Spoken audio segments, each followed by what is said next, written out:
Big Deals. A curadoria das principais notícias do mercado de Venture Capital no Brasil, assinada pelo Investidores. Olá pessoal, sejam muito bem-vindos ao Big Deals, o podcast que reúne as principais notícias do Venture Capital que aconteceram ao longo da semana aqui do ecossistema brasileiro de startups. Mas eu digo aqui porque vocês estão escutando a gente no Brasil, porque eu estou diretamente de São Francisco. Então, o time que sempre traz as notícias fresquinhas está aí dentro dos estúdios IVC, os estúdios IVC, se a gente estiver no modo americanizado. Estão por lá Cauê Calas, Guilherme Irata e Ana Flávia, a nossa head de comunicação e curadora deste podcast. Bom dia, Aninha. Bom dia, Muri. Bom dia aos nossos ouvintes. É isso aí, estamos aqui com convidados internacionais, mas a gente não deixa de dar as notícias para você aqui do nosso mercado brasileiro e internacional também aí de startups. Agora, aqui no Brasil, são 2 horas e 8 minutos. E aí, Amuri? Aqui são 10 horas e 8 minutos. Estamos aqui no horário um pouquinho, em fuso horário, em horário especial, mas com Big Deals para vocês. Bora começar.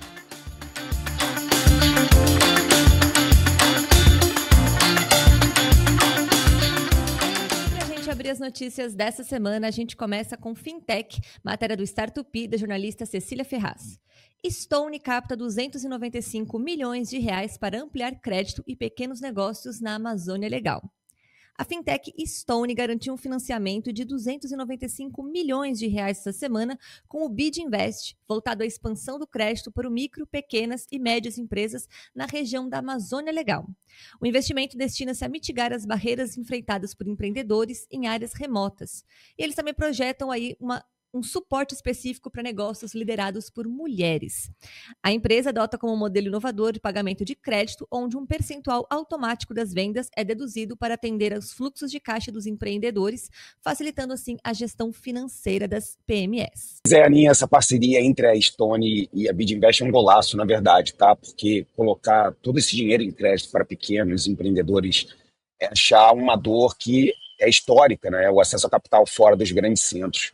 Eu acho que eles estão acertando a usar essa tecnologia, a capilaridade deles, para oferecer esse crédito inteligente, alinhado ao fluxo de caixa de quem precisa ali, tá? E esse foco que a Fintech está tomando agora é um impacto na veia, né? Que a gente sabe o quanto que o empreendedorismo brasileiro reflete, assim, que a gente tem esses estímulos em áreas que não são as que geralmente recebem a maior parte desse aporte. Excelente matéria aqui para a gente começar esse Big Deal internacional, direto de São Francisco. Eu vou aproveitar essa vibe de São Francisco, de financeiros e venture capital. Eu já vou puxar mais uma matéria no setor de fintech do startups.com.br, do Leandro Miguel Souza.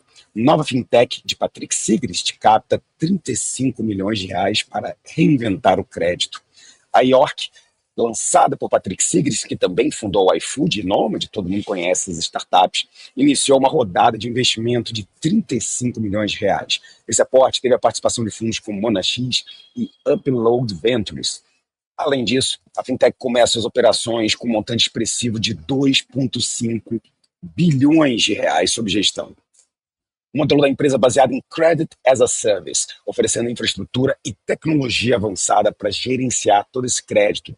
Com a aquisição da Quatá Investimentos, o valor não foi divulgado na matéria, que já originou mais de 15 bilhões em crédito corporativo, a York pretende aumentar esse número em 50% ao final do ano, usando uma inovação tecnológica. Pós-investimento, o capital será empregado no fortalecimento tecnológico para expandir sua atuação no setor B2B, Aninha. A gente está falando, temos comentado aqui nas últimas semanas sobre fintech e de fato a gente está falando de um super founder, né? Então, campeão aí na iFood, Nomad, super conhecido no mercado, então não tem como dizer que não tem um bom negócio ali. E também quando a gente vê ali os investidores, né, os fundos que participaram, Monax, OneVC, então tem muito aí para dar certo dentro desse segmento, que basicamente eles contam aqui que eles trazem a tecnologia para operar uma esteira de crédito, mas eles fazem também essa automação baseada em inteligência artificial. Então, golaço, né? A gente vê aí as oportunidades dentro do mercado financeiro com AI. E aqui também na matéria comenta que os dados do Banco Central indicam que cerca de 400 a 500 novos FDICs só esse ano. Então, cada vez mais também esse potencial de descentralização do mercado financeiro. Então, um bom setor e uma boa startup aí entrando para competir nesse mercado.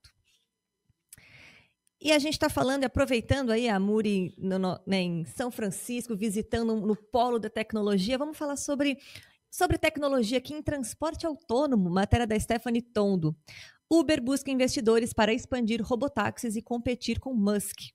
A Uber anunciou que está buscando financiamento de bancos e fundos de private equity para expandir o seu mercado de robotáxis, um segmento ainda emergente. Hoje, a empresa envolve parcerias estratégicas para rodar isso, né? Então, recentemente, eles anunciaram acordos com a Lucid para usar os carros elétricos deles juntos à tecnologia autônoma da Nuro, além de uma colaboração contínua com a Waymo em cidades como Austin e Atlanta. E agora, né, buscando essa captação, eles querem, com esse investimento, a expectativa é escalar as operações enquanto aprimora essa oferta aí de tecnologia. Vamos ver, inclusive, não sei, não tem aqui na matéria, não comenta sobre o Brasil, mas eu sei que aí, né, Murilo, em São Francisco, vocês tiveram uma experiência aí de carro autônomo, né? Olha, eu vou falar que foi uma das experiências mais interessantes dos últimos tempos aqui para mim, Aninha, porque a gente já ficou, quando eu estava aqui a primeira vez em São Francisco, trazendo a minha startup junto com o André Diamant, participando do TechCrunch Disrupt, eu vi o nascimento da Uber aqui, eu achei aquilo incrível. Na época, a Uber trazia uns carros com os motoristas vestidos de terno, eram uns black cars lindos, assim, meio limusine. E aí eu volto agora e eu vejo, cara, esses carros imensos, cheios de radar, uns radares que ficam girando nas laterais deles, eles mapeando as pessoas em volta, e o carro não tem ninguém dirigindo, e você pede como se fosse um Uber, e o preço é muito parecido. É meio mágico, porque é tudo pelo app, você abre a porta, você entra, ele avisa para você colocar o seu cinto de segurança, e ele não erra nada, ele é rápido, ele dirige como um ser humano. Teve uma hora que eu estava ontem andando em um Waymo e ele parou, faltando, sei lá, 1 metro para iniciar a faixa de pedestre, igual a gente geralmente para um pouquinho antes, assim, e vê que faltou um pouco e solta o pé do freio para o carro andar mais 1 metrinho. Ele fez exatamente isso. Ele estava 1 metrinho, eu falei, ele errou. Aí ele deu uma chegadinha para frente. Ele dirige como se fosse um humano. Então, assim, muito interessante ver que isso está borbulhando aqui no Vale do Silício. Eu acho que a Uber está jogando alto, Taninha, e ela tem razão. Esse funding com private equity, bancos para escalar robotáxi, sinaliza essa transição que a gente está vendo aqui, de uma plataforma que era de intermediação entre motoristas para uma operação de mobilidade autônoma. O que a gente está falando das startups, né, o exemplo que eu dei hoje, conversando para a imprensa, dei uma entrevista hoje, era justamente esse. Lá atrás, a gente tinha lá os telemarketings com softwares das startups, agora a gente tem os agentes de AI sendo os operadores de telemarketing ligando por eles. A Uber fez exatamente isso, só com motoristas, né? E essa tendência está acontecendo aqui. Isso muda o jogo de margem, isso muda o jogo de escala e de recorrência. Aninha, enquanto a gente estava dormindo ontem, esses carros da Waymo estavam rodando São Francisco 24 horas por dia. Então imagina o quanto que eles não ficam fazendo sem parar, são literalmente robôs, tá?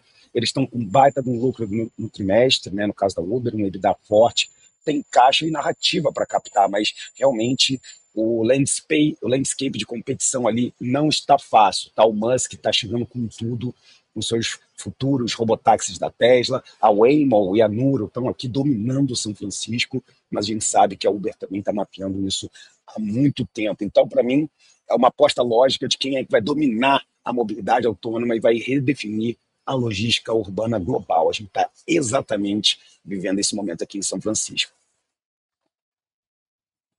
E eu já vou puxando aqui mais uma matéria do setor de fintech, do startups.com.br, matéria do próprio Gustavo Brigato. Olist compra fintech e quer avançar em crédito.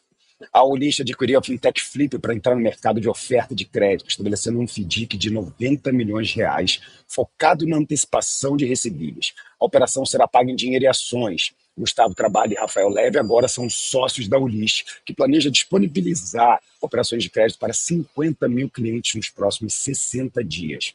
A Flip foi fundada com 10 milhões iniciais, sem capital dos investimentos posteriormente.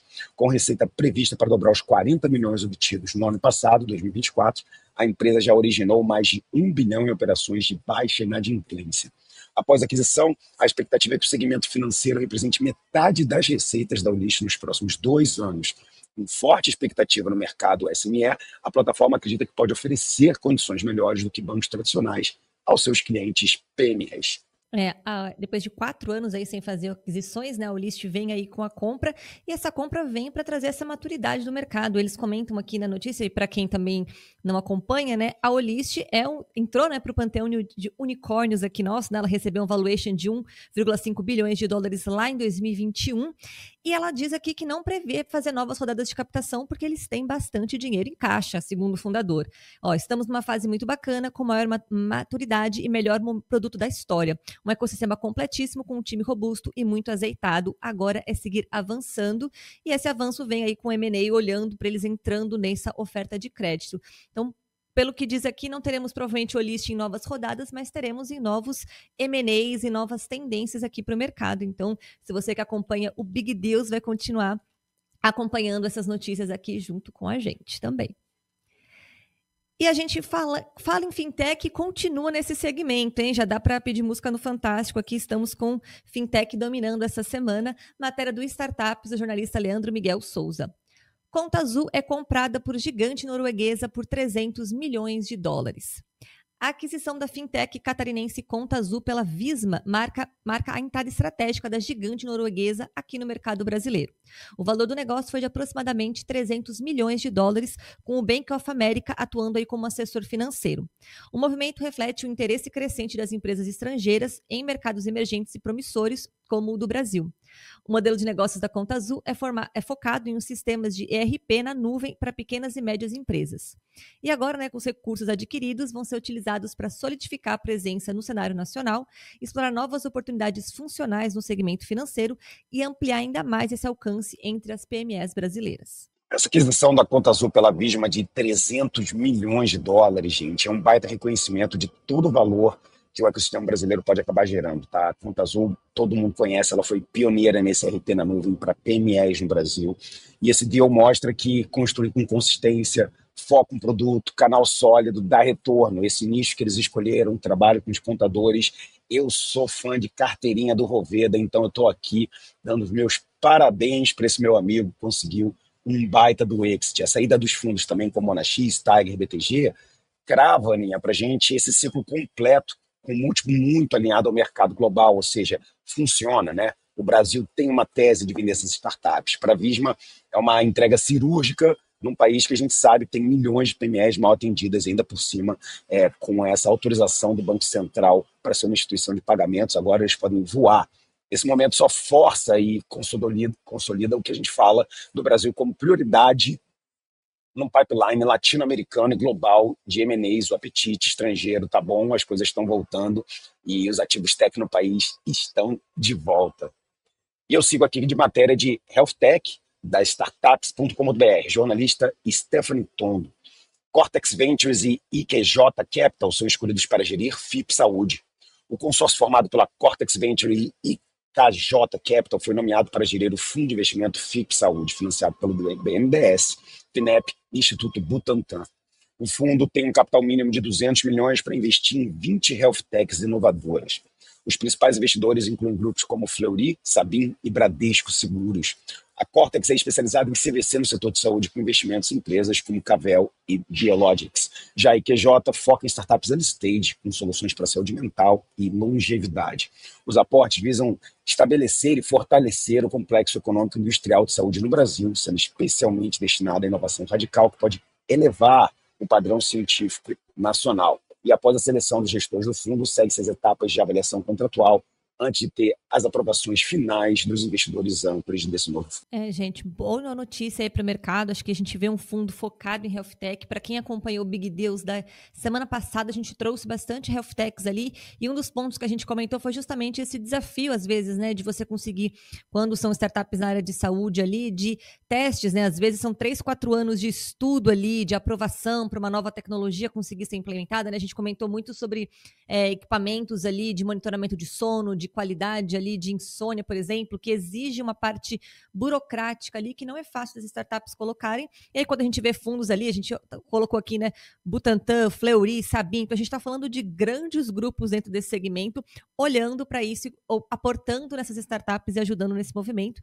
Então faz todo sentido aí, boa matéria para o mercado, e também essa estratégia, né? A gente tem falado bastante de wellness, de cuidado, de longevidade, né? Então são temas que são relevantes. Então, bom momento para o mercado da gente ter um fundo olhando para esse setor aqui no Brasil. E para a gente seguir aqui nas notícias agora, a gente vai fugir um pouquinho do tema e vamos para a Legal Tech, matéria do Startups do Leandro Miguel de Souza.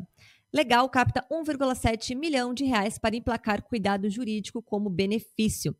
A startup Legal recebeu um aporte seed de 1,7 milhão de reais, liderada pela Domo VC e com participação da Anjos do Brasil. Apesar da empresa não divulgar o número exato de atendidas, ela já possui mais de 30 mil usuários e planeja faturar 2,5 milhões de reais até o final desse ano. O modelo de negócio da Legal se baseia na oferta do produto Legal Care, que combina tecnologia com atendimento jurídico humanizado para prover suporte contínuo aos colaboradores. Agora, com o investimento, eles vão usar principalmente para acelerar o desenvolvimento de produtos e expandir sua estratégia comercial. O ideal é levar o serviço ainda mais longe no mercado brasileiro, influenciado por tendências dos Estados Unidos, onde os benefícios legais corporativos são comuns. Pô, Aninha, legal essa startup. Ela está apostando no oceano que ainda é pouco explorado, que é transformar justamente esse apoio jurídico em benefício corporativo. A gente está analisando algumas startups e recentemente a gente conversou com uma que é a Aguapeco, que a gente gosta muito deles, e a Aguapeco oferece, por exemplo, o benefício de plano de saúde PET corporativo, né, para o funcionário que está lá. A tese aqui é bem clara, as questões legais, assim como também os PETs, assim como também questões familiares, acabam afetando saúde mental, bem-estar, e isso influencia a sua produtividade no trabalho. Então, funcionários felizes, alinhados, tendem a produzir mais. O modelo já é bem validado aqui nos Estados Unidos. O time no Brasil é favorável, a gente tem visto muitas HR Techs captando uma grana legal e as empresas investindo nessa retenção, né? Buscando diferenciação e suporte real ao colaborador. A rodada de 1,7 milhões da Domo e da Anjos, eu acho que reforça a confiança na tese e no time. Agora o desafio é a execução, né? Ganhar atração comercial, provar que esse mercado de legal care resolve uma dor real de forma escalável. É isso. Se entregar, vira tendência e não exceção. Eu acho que foram matérias muito boas aqui, bem conectadas com o que a gente está vendo aqui no Vale do Silício. Aqui está tendo mais uma pegadinha de AI. Acho que a semana a gente teve um pouco menos de AI no core, né? As fintechs venceram nessa semana, mas excelentes matérias aqui para a gente fazer esse big deals, duplo país aqui, Estados Unidos e Brasil, para todo mundo poder assistir em casa. É isso, a nossa versão correspondente aqui. Inclusive, a Muri comentou, a gente vai deixar. Hoje ele teve na CNBC dando uma entrevista aí direto do Vale, comentando um pouquinho sobre, né, essas novas taxações dos Estados Unidos, o quanto isso impacta o mercado de startups. Então, depois vale você que acompanha aqui o nosso mercado ouvir também. E a Muri, para a gente fechar aí, para quem está nos ouvindo no Big Deals, como é que tá aí as tendências aí? Como é que tá? Vocês estão visitando muitos lugares? Sei que vocês estiveram em Stanford, NVIDIA, Apple, o que você tem sentido aí? Como é que tá essa sensação de Vale aí para os nossos ouvintes? Eu acho que a palavra da vez, e a gente já fala isso no Big Deals, é inteligência artificial, mas talvez de um jeito que a gente não tenha previsto, de um jeito que todos os governos, instituições, empresas estão comprando. Os outdoors aqui em São Francisco falam de inteligência artificial. É como se a gente estivesse num grande filme em que tudo virou inteligência artificial. Todas as propagandas, todas as contratações, todas as notícias, aqui borbulha muito mais do que a gente está ouvindo no Brasil. Se no Brasil a gente acha que isso é um super tema, aqui, gente, é como se você fosse no McDonald's e agora tivesse um pedido de AI lá para você escolher uma promoção número 8. De tanto que está divulgado. O Vale continua sendo Vale. Ele, apesar de ter tido nos últimos anos uma dificuldade social pós-pandêmica, a gente vê que a cidade está linda, que a gente está tendo uma época boa, que essa questão da AI está deixando os investidores muito empolgados. É claro que tem um certo temor sobre como que o governo está lidando com as questões geopolíticas, financeiras, mas a verdade é que aqui as pessoas estão de cabeça baixa trabalhando muito.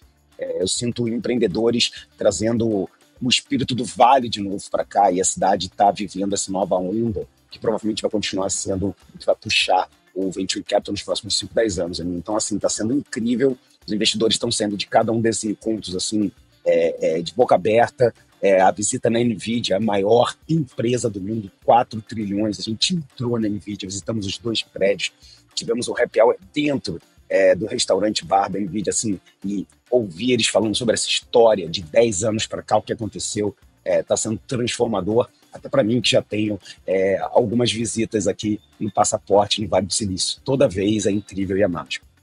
Nossa, muito massa a gente acompanhar. Você ficou aqui com as nossas notícias do Big Deals, mas a gente, né, amor, ficou conversando aí que tem muita coisa rolando no Vale que merece ser comentado aqui no nosso mercado. Então, quando você voltar aqui, né, a gente vai ter um bate-papo, você que está nos ouvindo aqui, a gente vai ter dia 20, a gente vai reunir um pouquinho dessa experiência de como é que foi o Vale para trazer esses aprendizados sobre o nosso mercado. Então, já deixa na agenda aí, dia 20 de agosto, eu vou deixar o link também aqui para você já se cadastrar, que a gente vai fazer uma live para trazer um pouquinho desse gostinho, dessas experiências de como é que foi o Vale do Silício e o que isso tem nos aprender, quais são os aprendizados aqui para o mercado brasileiro. Então, não deixe de você acompanhar. E lembrando que toda sexta-feira a gente está aqui com as notícias da semana. Então, semana que vem a gente está de volta. A Muri já vai estar aqui de volta ao cenário nos estúdios investidores para mais conteúdo para vocês.